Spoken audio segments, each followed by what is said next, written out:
My name is Isadora Quinn, and if you think this is just another story of a fragile old woman fading into the wallpaper of her own life, then you might actually regret missing out on this dramatic story. So before you sit down and listen, take a moment to like the video and subscribe to Grace's Truth, because the truth I'm about to tell is written in ink. It started with the pills. Just one tiny capsule every morning. My son Caleb always handed it to me with a glass of orange juice. He called it a vitamin blend, something his wife read about on a wellness blog. For your joints, Mom. And memory, he said with a smile so convincing I could almost believe it wasn't a lie. I took it, like I'd taken everything else he handed me since his father passed 2 years ago. Back then I didn't question much. I was still grieving, moving through days like molasses. I thought it was kind of him to care. He even moved into the house to help. Just for a while, he said. So you're not alone. But alone is exactly what I became. In the weeks that followed, I noticed changes. First, little things. I'd forget where I put the keys. I'd find the kettle already boiled when I swore I hadn't touched it. Names danced just out of reach. I chalked it up to age. What else could it be? But then came the fog. Not just forgetfulness, real fog. Mental cotton that wrapped around everything I tried to think, say, remember. I started sleeping more. I stopped reading. And when I did read, the words slid right off the page. I would ask Caleb what day it was, and he'd say, "You already asked me, Mom." I'd repeat a story, and his wife Meredith would chuckle from the other room and mutter, "Here we go again." It's a special kind of cruelty, you know, the one that makes you doubt your own mind. I began to write things down. Little notes, half sentences, just things I wanted to remember. The rose bush bloomed again. Monday, soup for lunch. Caleb looked at me strange. One day, I caught Meredith reading one of my notes. She smiled, folded it in half, and tossed it into the trash. That's when something deep inside me stirred. A librarian for 35 years, I'd always believed in the sanctity of memory, written memory especially. The kind no one could twist. I taught hundreds of children to love books, to believe in records. And now here I was, being erased one pill at a time. I began hiding my notes. In cookbooks, in flower pots, inside the hems of old curtains. But one evening, as I reached for a notebook I'd slipped into the drawer of the entry table, it was gone. The drawer had been reorganized, everything in tidy little rows. My notebooks, my lists, vanished. Where are my things? I asked Caleb that night at dinner. My voice trembled. He looked over his fork and said, "You misplaced them again, Mom. It's okay." And then, without missing a beat, he passed me that same little pill. I stared at it in my palm. I didn't swallow. I held it under my tongue and slipped it into my napkin when no one was looking. It was bitter, like powdery chalk and copper. Later that night, I flushed it down the toilet. And just like that, the fog lifted just a little. That was the night I stopped taking the pills. But the days that followed were a test of every ounce of self-control I had. I had to act drowsy, confused. I had to nod when Caleb said I already asked that question. I had to smile politely when Meredith offered to clean out the attic again. I had to pretend I was still sinking, even though for the first time in months I was beginning to swim. And then, something unexpected happened. One morning, while dusting the bookshelf in the back hallway, I found it an old, leather-bound journal my husband had given me for our 40th anniversary. Still mostly blank. Still hidden behind a line of outdated medical encyclopedias. Untouched. Forgotten. Or maybe waiting. That night, with the door locked and the hallway quiet, I wrote, "They are giving me something. I think it's to make me forget, but I will not forget. I will write. Every day. Until I remember who I am. And until they remember what I'm capable of." And I signed it with my full name. Isadora Quinn. Because a name written by your own hand is something no one else can steal. I kept the journal under my mattress, at first wedged between the springs and the fabric lining. It wasn't the smartest hiding place, but I needed to start somewhere. Every night I wrote a few lines before the pill time ritual. And every night I pretended to swallow it. Meredith never looked closely. Caleb never asked. But the moment I skipped even a single dose, the difference was like stepping into sunlight after months of gray. My hands stopped trembling. My mind began sorting through memories like bookshelves reordering themselves. And with that clarity came the cold realization they were drugging me. On purpose, not for my health, not for my peace, but for silence. It wasn't about care, it was about control. I began paying closer attention. During dinner, I watched how Caleb always poured the wine, how Meredith served the plates. She gave me a smaller portion than everyone else, always overcooked, always bland. If I didn't finish, she'd shake her head and say, "Poor thing, she's fading." One afternoon, I overheard them in the kitchen. "She's not ready yet," Meredith whispered. "We need her stable. Just a few more weeks, and then we can—" The sound of the dishwasher drowned the rest. I stood quietly by the stairwell, heart pounding. My palms felt icy. Ready for what? What would they need me stable for? That evening, I waited until they left the house for a yoga class and went into the master bedroom. It was still my house after all. I opened Meredith's nightstand. Inside was a white labeled bottle with no name, just the code. Eric's 439. The pills inside looked identical to the ones they gave me. I took a picture with my old phone, just in case. Then I did what every cautious librarian would. I began organizing. I listed every interaction, every date, every unusual meal, every missing object. I added clippings from receipts I found in the trash. I recorded the times they left the house and how long they were gone. I even mapped out their weekly patterns. Monday, yoga. Thursday, brunch. Sunday night, calls to the lawyer. And slowly, a pattern emerged. They were orchestrating something legal, something that required me to stay passive. Caleb started acting different, sweeter. He brought me flowers once, called me mom more often than usual. He even offered to make me breakfast. But beneath the warmth, there was tension, like he was rehearsing a performance. "You doing okay, Mom?" he asked one morning, sliding a bowl of oatmeal in front of me. I nodded. "Fine, thank you." He smiled, then placed the pill gently next to my spoon. I smiled back. And as he walked away, I quietly dropped it into my napkin. Later that week, I found my second journal, a small spiral-bound notebook I'd used during my teaching days to jot down book recommendations. Hidden behind the encyclopedias, the memories came back with it, sitting with children in reading circles, encouraging them to write their own endings, to take charge of their stories. That night, I wrote in bold letters on the first page, "This is not how my story ends." I knew now that silence was their strategy, and writing was mine. On Thursday, while Caleb was in the garden and Meredith was on a phone call, I walked to the mailbox and dropped in an envelope.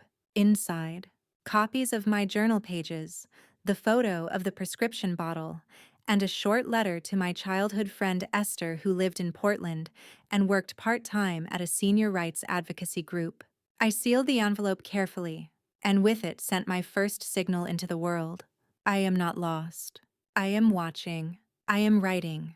That evening, as I folded towels in the laundry room, I noticed something else. My favorite blouse, the one with the stitched collar and tiny mother-of-pearl buttons, was missing.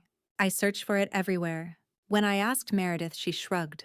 "Must have gotten too worn out." I tossed it. It was a lie. That blouse had a sewn-in pocket. Inside it, I had slipped a flash drive. Gone. That was the night I moved the journal. I wrapped it in a plastic bag and slipped it into the back panel of an old dictionary in the hallway bookshelf. I used a paring knife to carve out the pages and hid the journal deep inside. They wouldn't find it, and if they did, they'd have to open a dictionary first. And I knew they hadn't cracked a book in years. That weekend, Meredith hosted a brunch. Her friends arrived in wide-brimmed hats and floral dresses, all of them chirping about wine tastings and renovation budgets. I sat at the far end of the table like an ornament. One guest leaned toward me and said, "So what's it like, dear, being taken care of full-time?" I smiled and said, "It's like being a ghost in your own house." The table fell silent. Someone coughed. Meredith laughed a little too loudly. "Oh, she has her days," she said, sipping from her mimosa. But I saw Caleb glance at me, really glance. Something had shifted in his eyes. He knew. I was no longer drifting. I was remembering. And worse for him, I was documenting. A few mornings after that awful brunch, the house nurse slipped up. Her name was Tasha. She'd been coming in 3 times a week ever since Caleb insisted I needed supervised care. She was pleasant, polite, kept her eyes down and her hands moving. But that morning, something shifted. She handed me a small cup with the pill already inside and said, without thinking, "Here's your lorazepam, Ms. Quinn. Lorazepam. Not vitamins, not supplements. A benzodiazepine." She realized her mistake the second the name left her lips.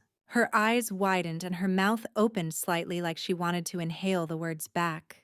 "What did you say?" I asked as calmly as I could manage. "Nothing," she said quickly. "Just your morning meds." But I had heard her.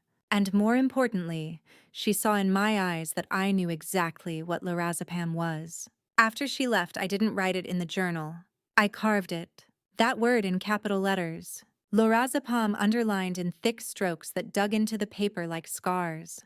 My hands were trembling not from age, not from fear, but from rage. So sharp it made my blood feel electric. They weren't just making me forget. They were sedating me. Legally. And they were doing it with prescriptions under my name. I dug deeper. That evening, I slipped into the hallway closet where Caleb kept old tax files and documents. Behind a stack of gardening magazines, I found a thick envelope labeled Medical Auth.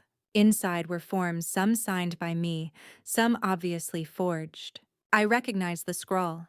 It wasn't even close to my usual signature. Caleb was never good at mimicking handwriting. One document stood out, a medical directive assigning Caleb full authority over my health care due to early-stage cognitive decline. It was signed 6 months ago. I closed my eyes. 6 months. That would be shortly after Caleb first brought the pills. Shortly after I started losing entire afternoons. There was no mention of a diagnosis. No testing. Just a declaration. They had decided I was declining. And then they made it true. I carefully returned everything and slipped one form into my waistband. Later that night, I tucked it into my journal. The next morning, I woke up earlier than usual. Before the house stirred, I padded to the kitchen and made myself tea. I hadn't done that in months. I heard Caleb come downstairs. He paused when he saw me at the table. "You're up early," he said cautiously, cheerful. "I couldn't sleep," I replied. "Want your pill?" "I already took it," I lied. He nodded, but I saw the flicker in his expression. That brief moment of calculation.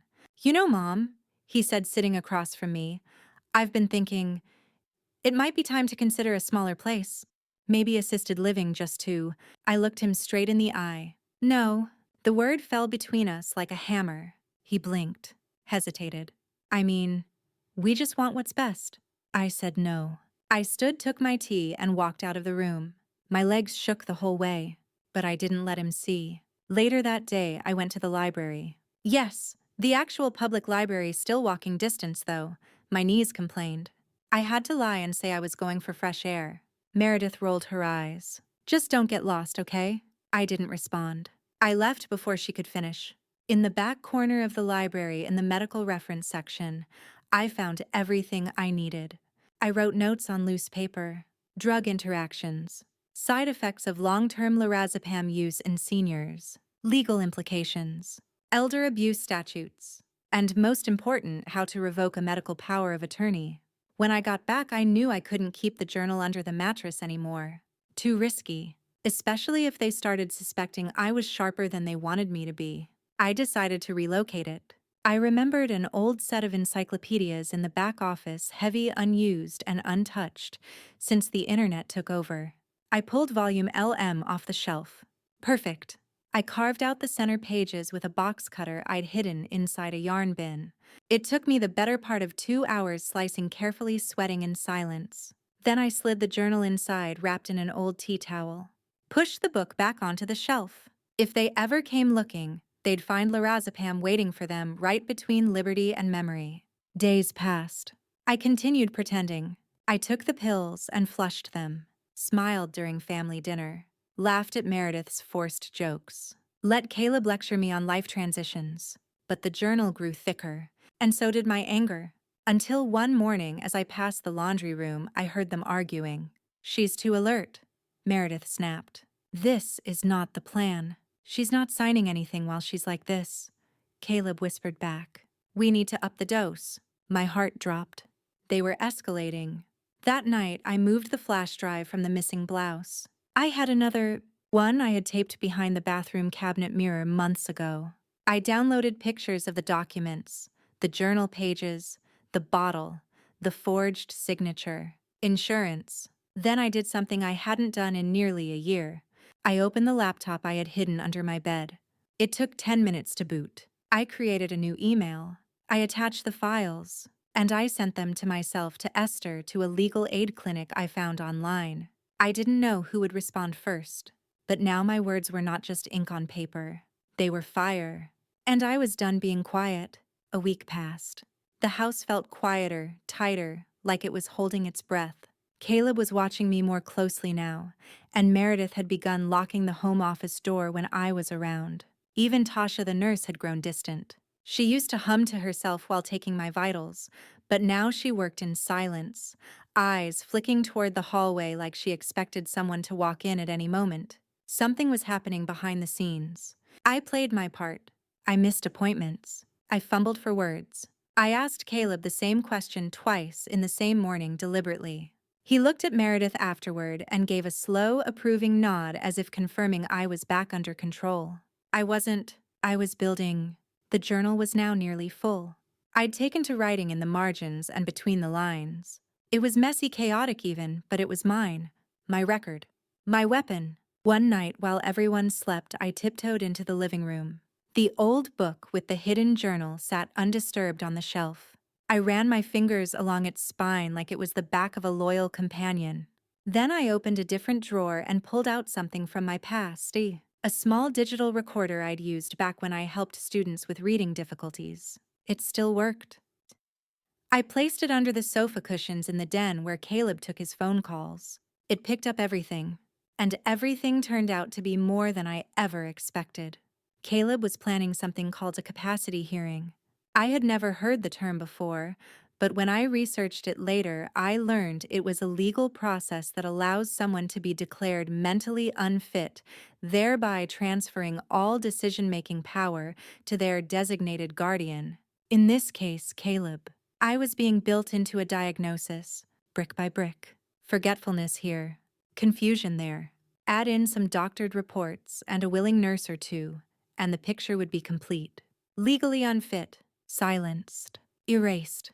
And all while I made them tea and folded their towels. The recorder filled with hours of audio conversations between Caleb and Meredith, whispered strategy sessions, phone calls with an attorney. I cataloged it all. Then I began phase 2. Every day I slipped small items out of Caleb and Meredith's reach. A check stub here, a prescription slip there, an old utility bill in my name that proved I still paid part of the household expenses. Nothing too noticeable, but enough to chip away at their image of total control. Then, during one of Tasha's visits, I decided to take a risk. "Tasha," I said quietly as she checked my blood pressure, "do you ever feel like something isn't quite right here?" She didn't answer immediately, but her eyes held mine just a second longer than usual. "You should get some rest, Ms. Quinn," she said softly. But later, when she thought I wasn't looking, I saw her take her phone out and glance over her shoulder as she walked to the porch. She stayed out there for 10 minutes. The next morning, there was an envelope outside my door. Inside, a printed list of all medications prescribed under my name over the past 6 months. Half of them were sedatives. None of them I'd been made aware of. At the bottom was a sticky note, handwritten. No signature. "You're not wrong. Be careful." Tasha had seen something, and she was trying to help quietly, discreetly. That was enough. Later that night, I added the medications list to the journal. I folded it into the center of the pages and sewed a few stitches into the binding to hold it in place. They were preparing their case. I was preparing mine. One afternoon, Caleb knocked on my door. "Mom," he said too cheerfully, "we've scheduled a family dinner for Sunday. Just the 3 of us. We wanted to talk about the future, some options." Options. That night, I made a new backup. I scanned every journal page photo and audio recording onto another flash drive and hid it inside an old candle holder on the fireplace mantel. By Sunday, I wore a cream blouse with mother-of-pearl buttons and styled my hair the way I used to before Caleb moved in. I even put on lipstick. "You look lovely," Mom, Caleb said when I entered the dining room. Thank you, I said. It's nice to feel like myself again. Dinner was salmon, overcooked as usual. Meredith handed me a glass of wine with a practiced smile. We wanted to go over a few documents, she said sweetly, sliding a folder across the table. What kind of documents? I asked, feigning confusion. Just routine things, Caleb replied. Power of attorney updates living arrangements. Nothing urgent. I opened the folder. Inside were 5 documents. 2 had my forged signature. 3 had blank spaces waiting for me. My hand trembled slightly as I reached for the pen. But I didn't sign. Instead, I said, "This all seems so sudden. Maybe I should have someone look it over." Caleb's face tightened. "It's just paperwork, Mom." Meredith chimed in. "You trust us, don't you?" I looked at both of them and smiled. "Oh, I trust you," I said gently. "I just don't believe you." Then I walked to my room and locked the door. That night I wrote, "They are coming soon," with smiles and legal words. But I am not a signature. I am a witness. I am the author, and I am not done. The hearing notice came 3 days later. Delivered by courier in a stiff manila envelope, it bore the name of the county probate court and listed a date, time, and case number. The subject: petition for limited conservatorship. In re. Isadora Quinn. They were doing it. It wasn't a threat anymore. It was a proceeding. The hearing was scheduled for the following Thursday. Just 1 week. They didn't even tell me to my face. They had the paper delivered like it was a gift. Like a courtesy. Caleb knocked on my door that evening. "I assume you got the paperwork," he said. No smile. Just the cold efficiency of a man who thinks he's already won. "Yes," I replied evenly. "I read it." He folded his arms. "It's not personal, Mom. You've been struggling. We're just making sure you're safe." Safe. It's incredible how people can weaponize that word, twist it into a cage, and lock you inside. I said nothing. He waited. When I didn't argue, didn't scream, didn't cry, he nodded as if that confirmed everything. I waited until the house was silent that night before I opened the hidden journal again. The thick volume was filled now, layered with anger, grief, strategy. But I didn't just write about them anymore. I wrote about myself. Who I had been, who I still was. I wrote, "A conservatorship is just a mirror someone else places in front of you. But I've never needed their reflection to know who I am."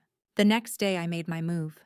I called the number on the business card that Esther, my friend from Portland, had mailed me after receiving my package. It was taped to the back of a framed photo of my late husband.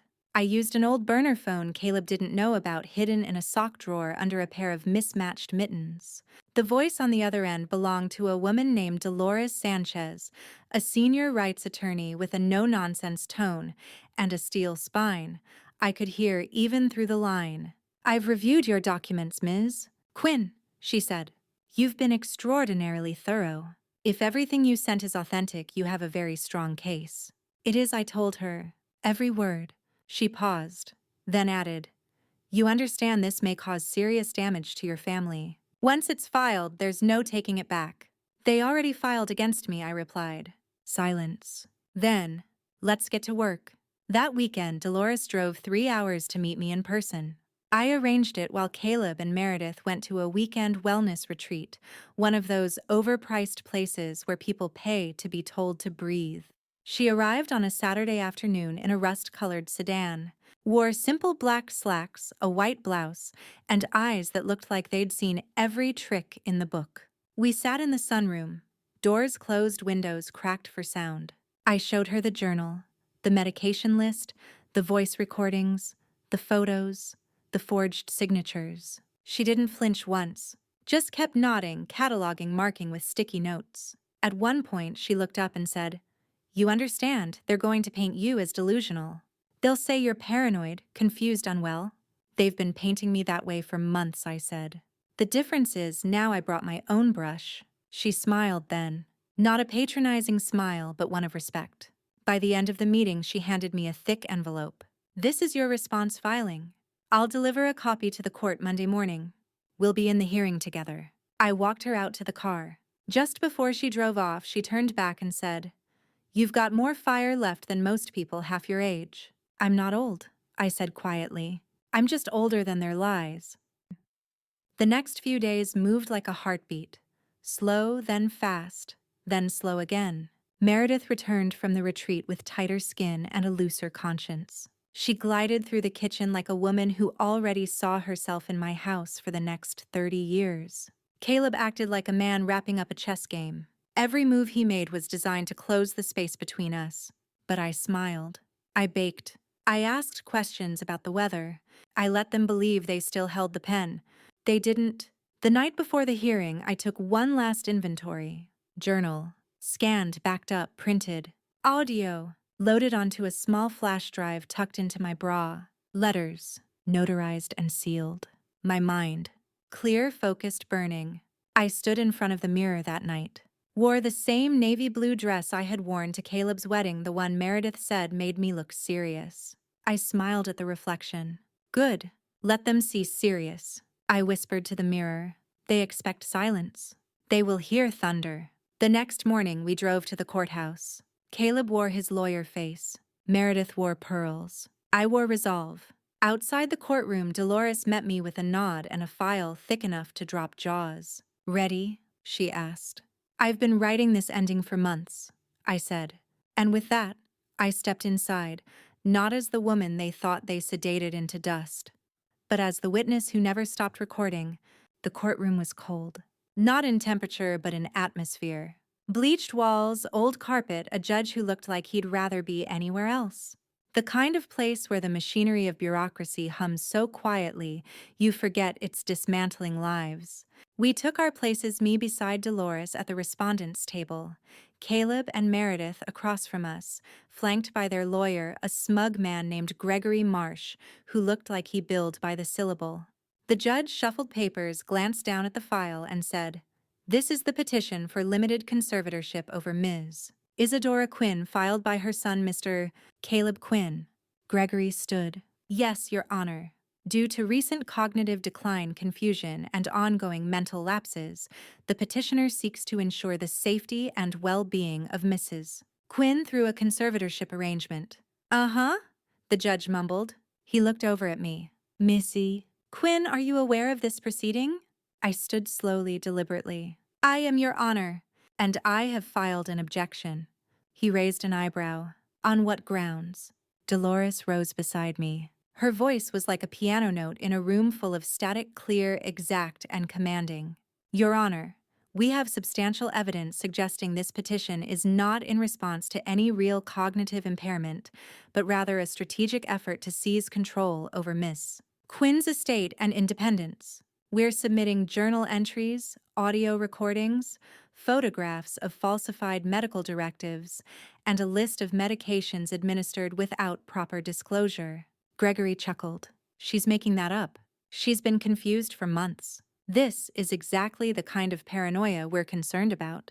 Dolores didn't flinch. "Let's test that theory." She walked to the clerk's desk and handed over a thick file. The judge leafed through it. His eyes paused longer than I expected. He read frown-turned pages slowly. Then he looked up. "Lorazepam." Gregory shifted. "Only as prescribed, Your Honor. For anxiety." I spoke then loud and calm. "I was never told I was taking lorazepam. I was told it was a vitamin. I began experiencing memory loss, disorientation, and fatigue. When I stopped taking it, the fog lifted. I began writing everything down." Gregory stepped forward. "With respect, Your Honor, we believe Miss Quinn's notes are not reliable. She's suffered from delusional episodes." Dolores didn't look at him. She looked straight at the judge. "We have voice recordings, Your Honor, of Mr. Quinn and his wife discussing increasing the dosage, discussing a capacity hearing, planning to move Miss Quinn into full-time care without her consent, and forging her signature on at least 2 legal documents." The judge narrowed his eyes. "You have those recordings now?" Dolores nodded. "We do." She handed over a flash drive. The clerk plugged it into a laptop connected to the court's speaker system. And then the room changed. We heard Caleb's voice, unmistakable. "She's still too sharp. We need her to start slipping more before the hearing." Then Meredith. "Just keep giving it to her. By next month she won't even know where she lives." Gasps rippled. The judge's face darkened. I didn't move. I'd already lived those words once. Hearing them again was confirmation, not revelation. Gregory began to speak. Your Honor, these are out of context. The judge held up his hand. Save it. He looked over at Caleb and Meredith, then back at me. Miss Quinn, are you currently living independently? I nodded. As independently as I'm allowed to be in a house where I'm watched and sedated against my will. He nodded, then turned to Dolores. Counsel, I'm inclined to dismiss the petition outright, but I assume you're not stopping there. Dolores's lips curled at the corners. No, Your Honor. We're filing a motion for a protective order, a revocation of medical power of attorney, and an investigation into potential elder abuse and fraud. The judge leaned back. Well, he muttered, this just got real. He brought down the gavel with a firm bang. Petition denied. Meh. Quinn retains full autonomy. We'll reconvene next week on the abuse motion. That was it. A few words, a wooden gavel, and months of gaslighting shattered like glass on a courtroom floor. Outside the building, Caleb tried to catch my arm. Mom, I turned to him. You almost convinced me I was disappearing, I said softly, but I was just becoming clear. He opened his mouth, but I walked away before he could speak. Back home, the first thing I did was retrieve the journal from its hiding place. I sat at the kitchen table, opened to a fresh page, and wrote, Today I stood in a room full of people who thought I wouldn't remember, and I made them remember me. Then I tore that page out, and I mailed it to the judge. The fallout came quickly. 2 days after the hearing, Caleb and Meredith left the house, not with apologies, but with hastily packed bags and silence that reeked of defeat. Meredith didn't look at me when she carried out her overnight roller. Caleb tried one last guilt-laced glance as he loaded their SUV. You don't have to make it this ugly, he said. I stood in the doorway, arms folded. You made it ugly the moment you decided my silence was more valuable than my life. He didn't respond. He didn't know how. They drove off. No hugs. No tears. Just the weight of exposed intentions and a legal storm trailing behind them. The house was mine again. Technically, it had never stopped being mine, but the air felt different now. Rooms breathed easier. Mirrors no longer reflected the woman they tried to mold. Blank-eyed, fragile, confused. Now they showed me, the real me. The quiet librarian who had documented her own war and won without raising her voice. I called Dolores the next morning. They're gone, I said simply. Then it's time to begin the second phase, she replied. And just like that, we moved forward. She filed formal charges: elder abuse, medical fraud, identity misrepresentation. The court accepted the protective order barring Caleb and Meredith from approaching me, my property, or any of my financial institutions. A wellness check team came to the house, this time not to evaluate me, but to evaluate what had been done to me. They reviewed medication logs, examined hidden cameras I never knew existed installed in my room without my consent, and collected voice memos I'd stored on my second flash drive. One young woman, a social worker named Priya, took my hand. You're incredibly brave, she said. I shook my head. No, I was just awake, that's all. And I stayed that way. She nodded quietly, moved. I didn't tell her the worst part, how close I had come to believing them. That was the real danger, not the drugs. But the stories they told so often, so gently, I nearly forgot they weren't true. I reclaimed the house in small ways. I opened the windows. I baked scones again. Lemon poppy seed, my late husband's favorite. I reorganized the library, shelved the medical encyclopedias, brought out the poetry. I even placed the journal, now complete, on the center of the coffee table. No longer hidden. It was now a monument. I made a copy, bound it, and mailed it to Esther, along with a note. Thank you for believing the version of me I hadn't seen in months. And for the first time in a long while, I opened a new blank notebook. On the first page I wrote, Volume 2, not because I have to prove anything anymore, but because I have more to say. That night the phone rang. It was Caleb. I almost didn't answer, but I did. Curiosity won.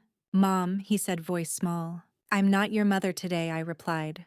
Today I'm the woman you tried to erase. He was silent. Then, they might charge us, you know. I hope they do, I said calmly. Not out of spite, but because it matters. What you did matters. You were always so cold, he muttered. And you were always so greedy, I replied.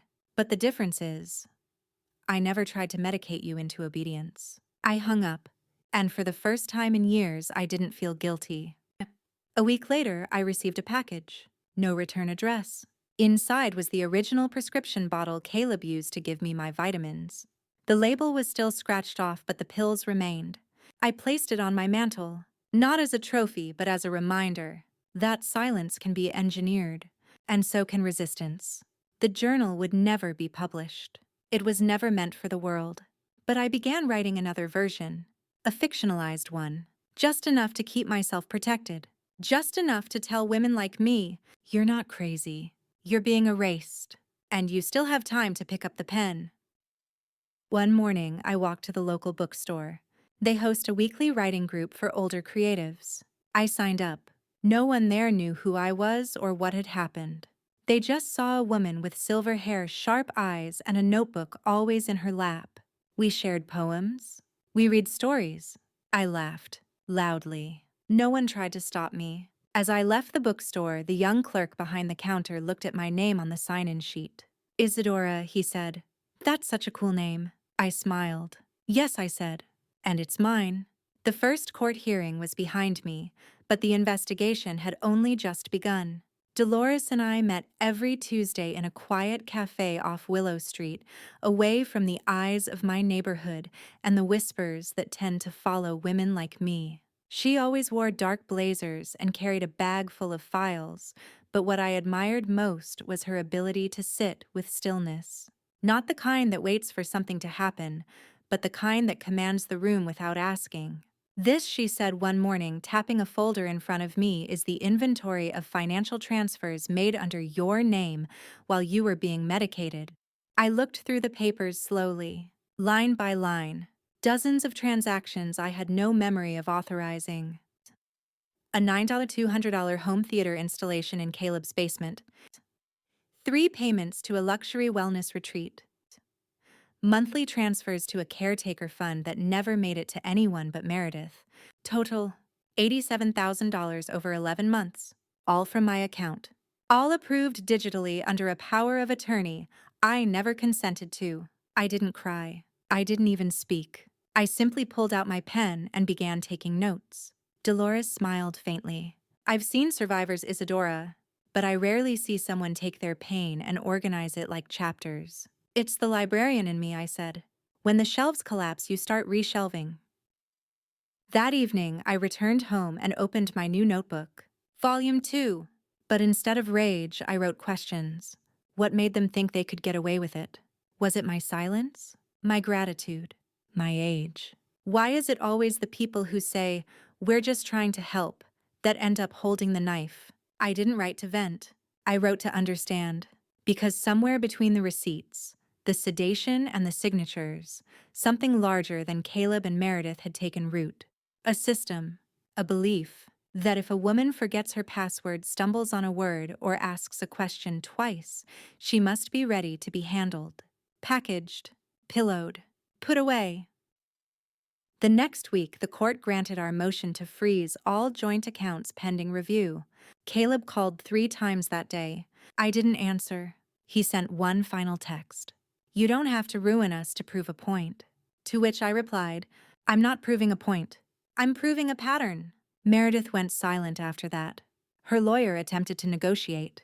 Dolores responded curtly, there is no middle ground between theft and justice. By mid-March, I found myself walking into places I hadn't been to in years. The community center, the park where I once walked with my husband, a used bookstore that still smelled like dust and ambition. And in each place I saw women like me, some in wheelchairs, some with canes, some laughing, some lost in thought. And I wondered, how many of them were being medicated into silence right now? How many journals sat unwritten? How many truths had already slipped away? That's when I decided the journal might never be published, but the pattern would be. With Dolores's help, I submitted an op-ed to the local paper titled, The Truth Between the Pills, One Woman's Story of Silence and Survival. It ran on the front page of the Sunday section. Within 72 hours, my inbox flooded. Hundreds of messages. Women from across the country. Daughters, mothers, sisters. Some said they'd witnessed the same thing. Others said they feared becoming me. One message stood out. I always thought I was just losing it. But after reading your story, I think I was being managed. Her name was Charlotte. Ewan, a retired piano teacher. Her son had moved in to help, and slowly her meds increased. She never questioned it, until now. I cried when I read that message, not because it hurt, but because it meant I had passed the pen, and someone else was picking it up. A month later, I was asked to speak at a senior advocacy panel. I hesitated at first. Public speaking had never been my favorite shelf in the library, but then I thought, why write a story if you won't read it aloud? I stood on the stage in a modest hall with terrible acoustics in front of 70 people and a microphone that squeaked every third word. And I told them everything. About the pills, the lies, the silence, and about the journal that saved me. I ended with this. They tried to write my ending before I'd finished the story. But I took the pen back, and I'm still writing. The room stood, not with claps alone, but with a kind of reverence. The kind people offer not to heroes, but to survivors who refuse to disappear. I walked off the stage with no makeup, no polished speech, and no apology. Just ink and a voice. And this time I wasn't whispering. I never expected to become a voice for anyone but myself. But that's the strange thing about survival, it echoes. Once someone hears your story, they start listening for their own. After the panel, the director of a local senior protection nonprofit approached me. Her name was Eloise, sharp in speech but kind in eyes. She asked if I'd consider mentoring a group of women currently facing similar legal battles.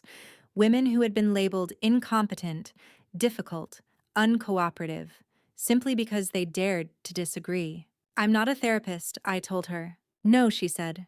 You're something better. You're evidence. So I joined. Once a week, we gathered in a back room of the library, a poetic full circle. 10 women, all over 60, with stories that made my skin prickle. One had been placed in a home by her daughter after forgetting to feed the cat, despite years of spotless independence. Another had been cut off from her checking account for overspending after buying groceries for a neighbor. Most of them didn't even know the names of the medications they were being given. We called ourselves the Footnote Club because people had tried to reduce us to a sentence at the bottom of someone else's story. But not anymore. I taught them how to document, how to ask for medical records, how to recognize the difference between help and control. And more than anything, I told them, write it all down. Their journals were messy scrawls on paper bags, entries in old appointment books, voice notes left on flip phones. But they were loud, loud in truth, loud in pain, loud in rebellion. It was beautiful. One day, Charlotte, the piano teacher who'd written to me after the op-ed, stood up and read her entry aloud. Today I flushed the pills. I forgot what clarity felt like, and now I remember. I remember Chopin. I remember the smell of my mother's cinnamon rolls. I remember me, and I am not leaving this story quietly. We applauded so hard it hurt. Back at home, my life was simpler now. Kelmer. The court had ruled in my favor on all counts. Caleb and Meredith were fined, publicly reprimanded, and barred from acting as agents or caregivers for any elder without court supervision. The legal community had taken notice. Dolores had been invited to speak on panels podcasts. Even the state bar was reviewing the misuse of conservatorship laws. As for me, I was writing again. Not just in journals, but essays, short stories, even fiction. I had stories I wanted to tell, some true, some imagined, all drawn from the fire of what I'd lived. One afternoon, I received a package. No note, just a box wrapped in brown paper. Inside was a hardbound book, my journal, printed, published, on the title page, written down. The Voice They Tried to Erase by Isadora Quinn. Below it, in tiny letters, for every woman who forgot herself and found the ink. My hands shook. Dolores called an hour later. I couldn't help myself, she said. The proceeds are going to senior legal defense. I laughed so hard I cried. I didn't write it for money, I said. I know, she replied. That's why it matters. Caleb sent one last letter months later. It was short.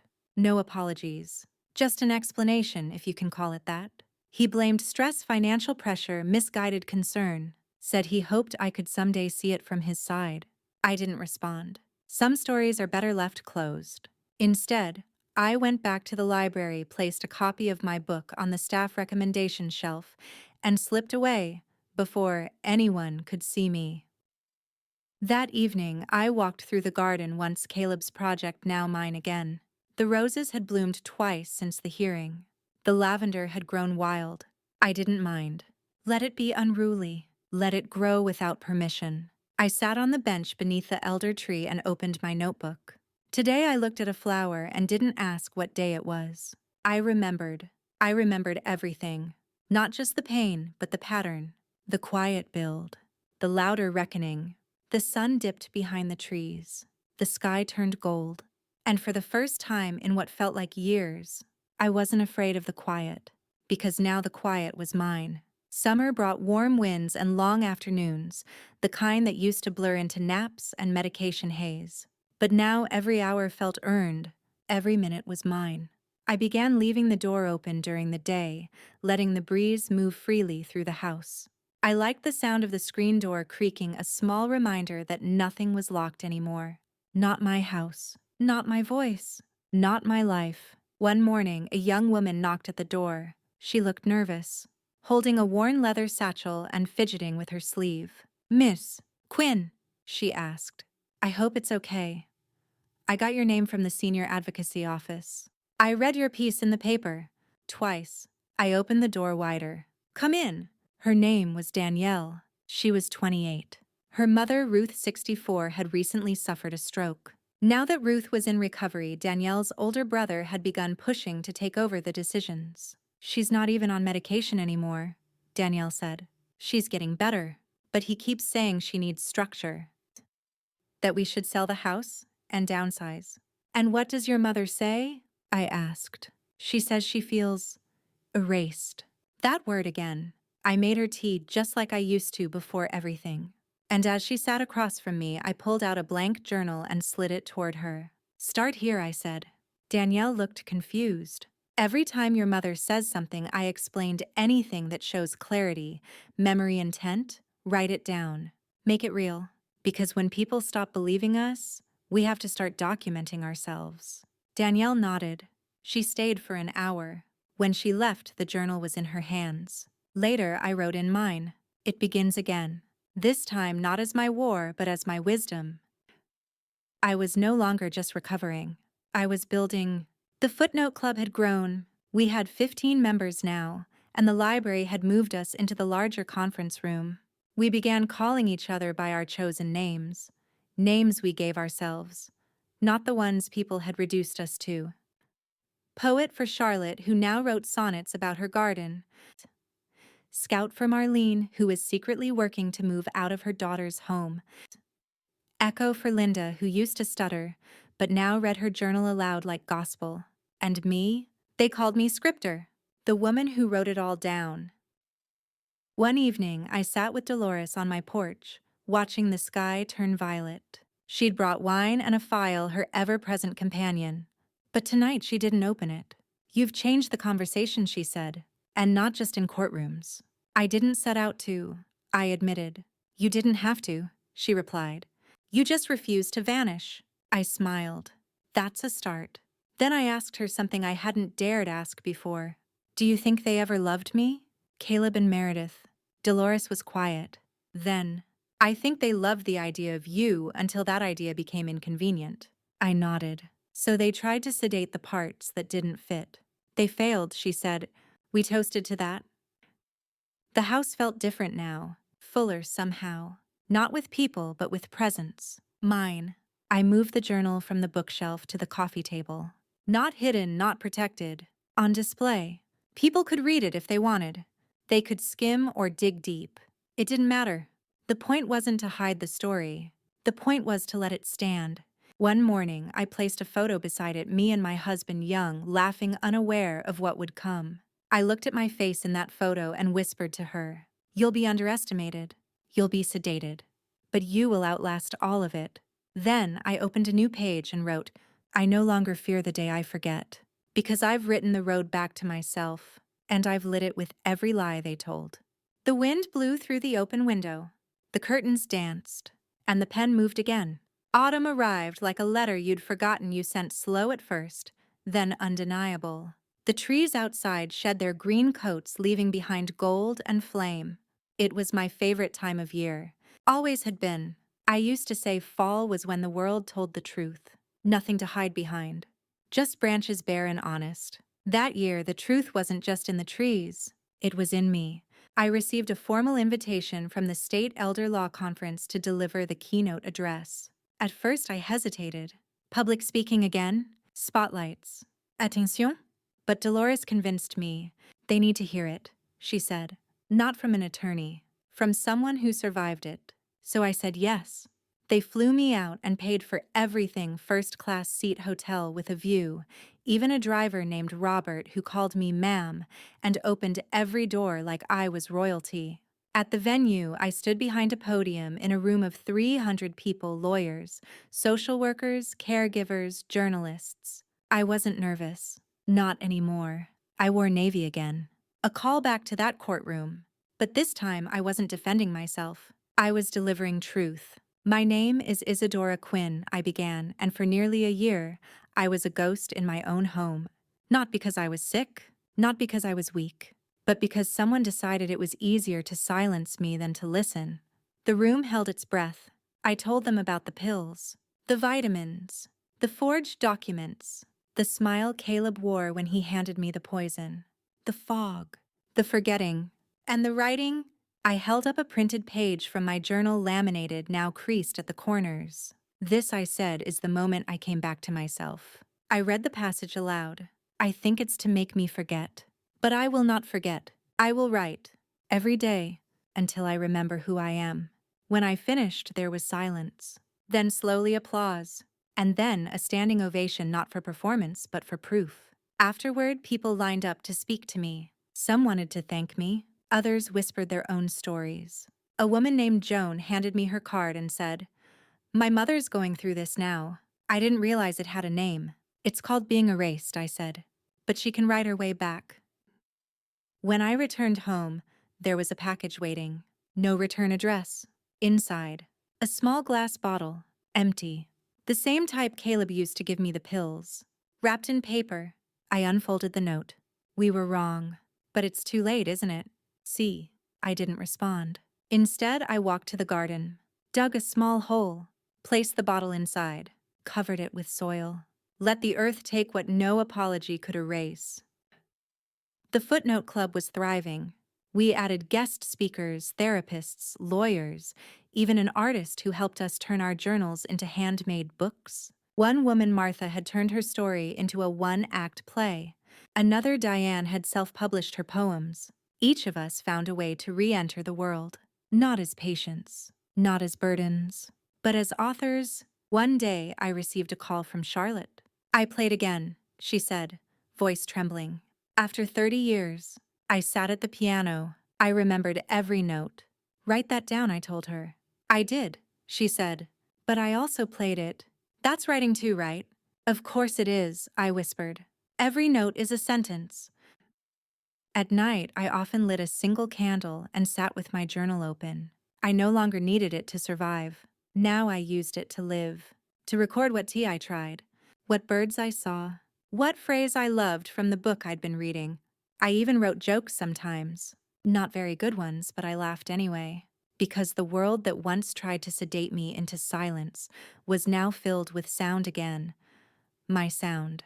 And in that candlelit room, with pages fluttering in the soft wind from the open window, I wrote, "Justice is not always a courtroom.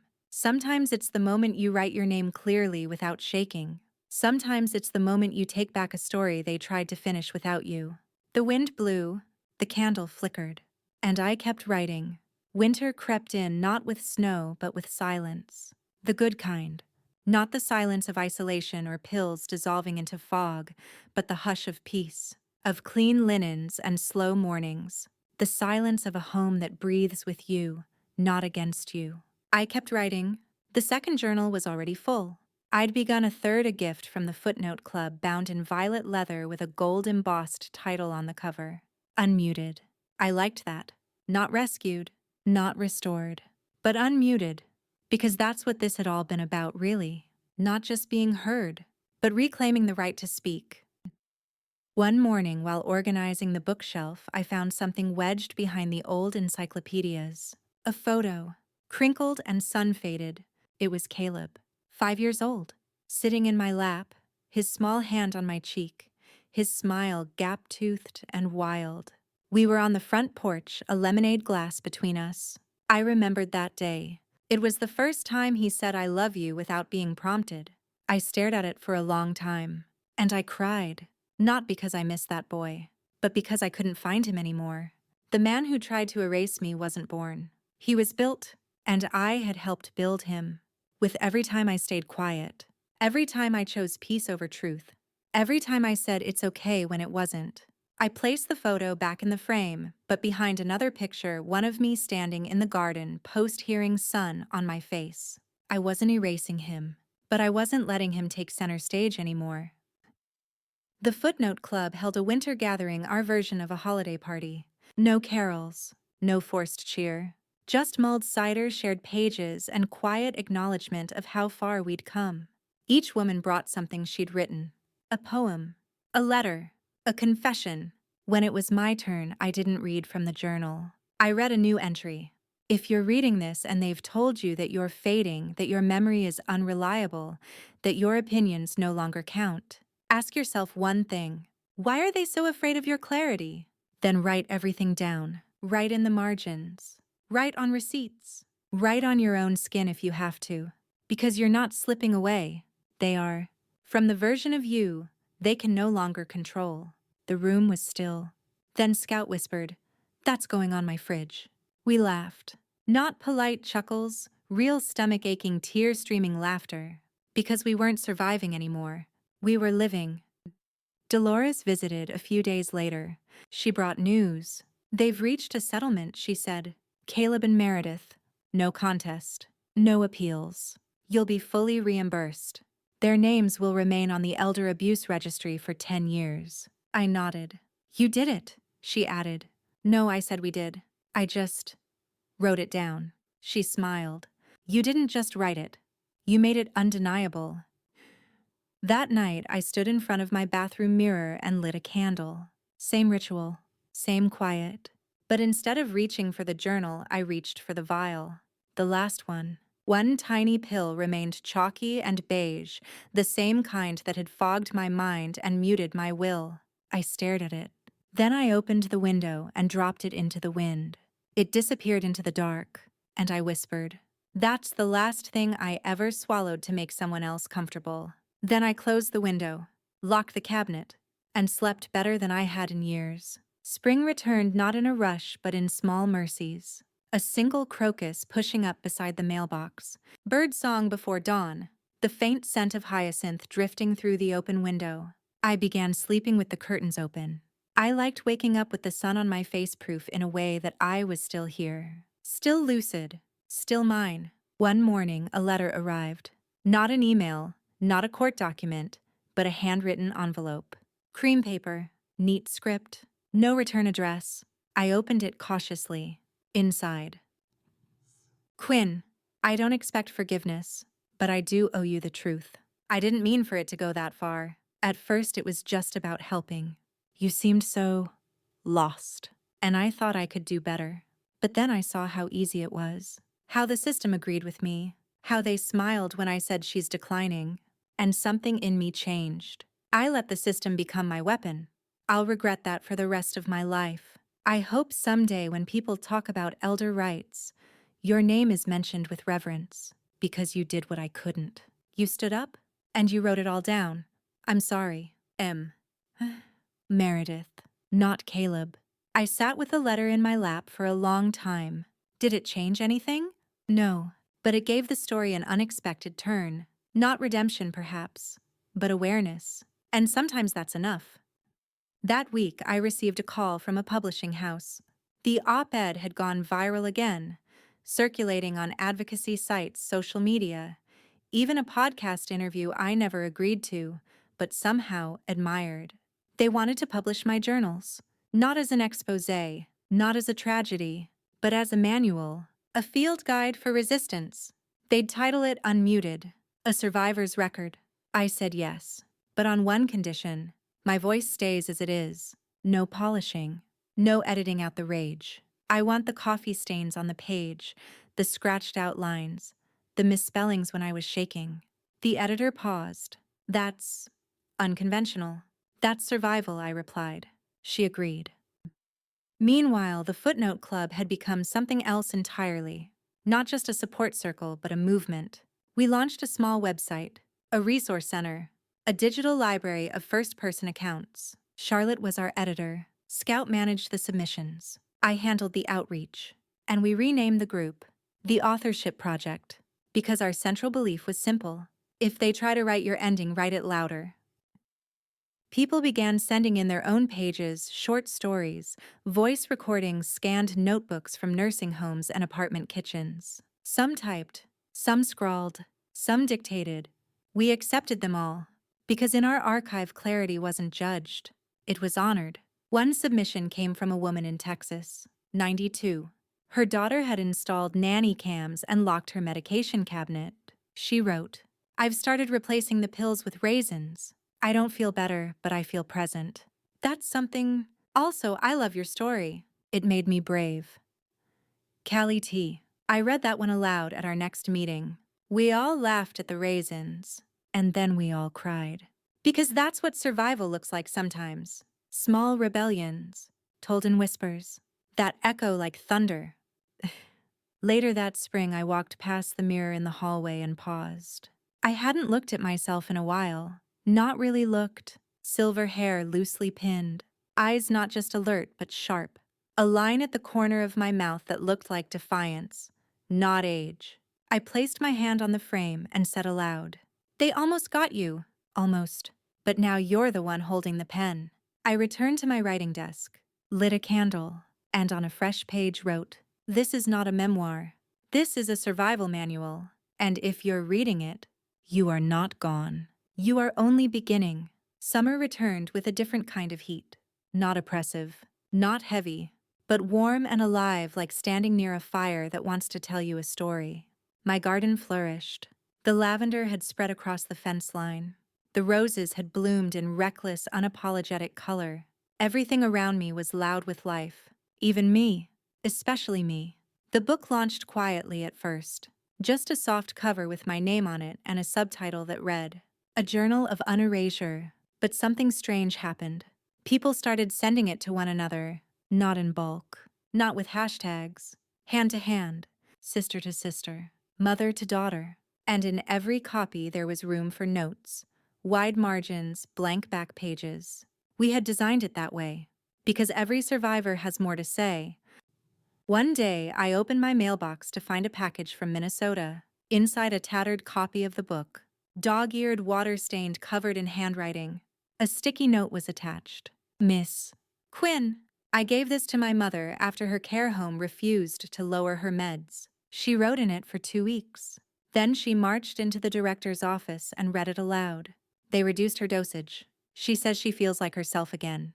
You gave her back her name. Thank you." I placed that book on my shelf, right next to the original journal, not as a trophy, but as a mirror. The authorship project was growing. We had chapters now, actual chapters, in cities, in towns, in care homes.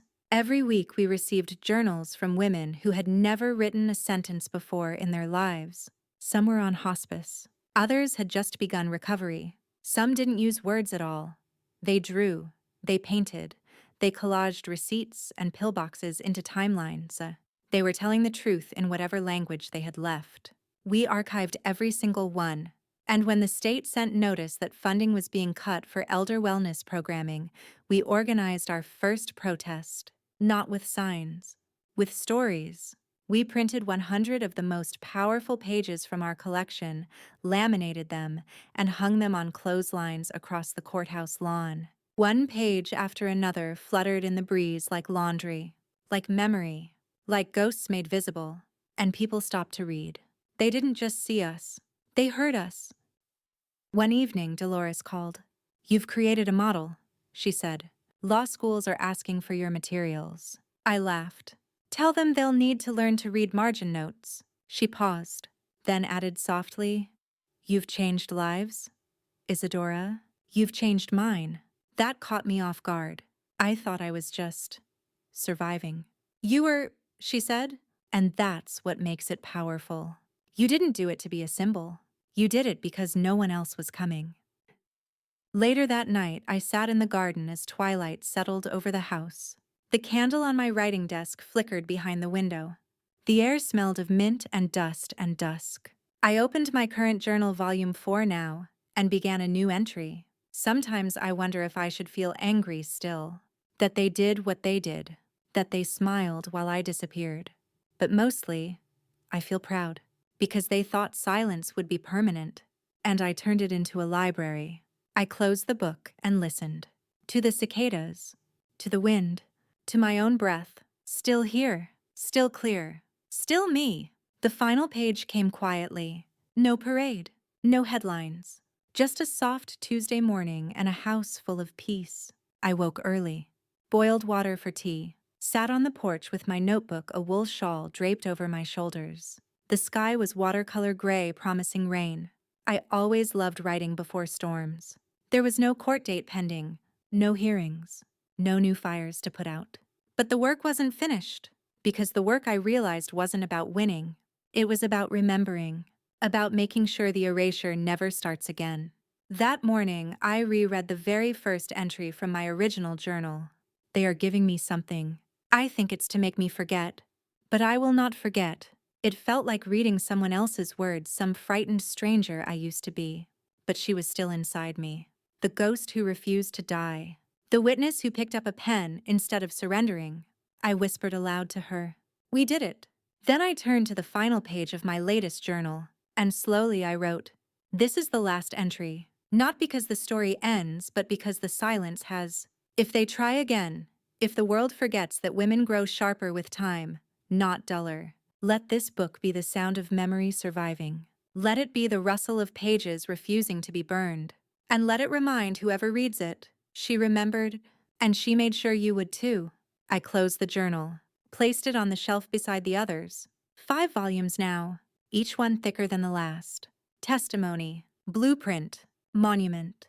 A knock came at the door. It was Charlotte with a box of journals collected from a new group forming downtown. She smiled at me, windblown and radiant. "They're calling it the Margin Sisterhood now," she said. "I think they're yours." I invited her in for tea. We sat at the kitchen table and unpacked the box together. Stories written in every kind of hand. Stories full of fear, courage, poetry, shame, revenge, laughter, rebellion. Charlotte asked, "Do you ever think of writing fiction again?" I looked at her and grinned. "I already have," I said. "It's just that no one realized nonfiction could be this loud." That night, as rain kissed the windows and thunder rolled like a memory down the street, I opened a brand new notebook. The cover was soft gray linen, the pages untouched.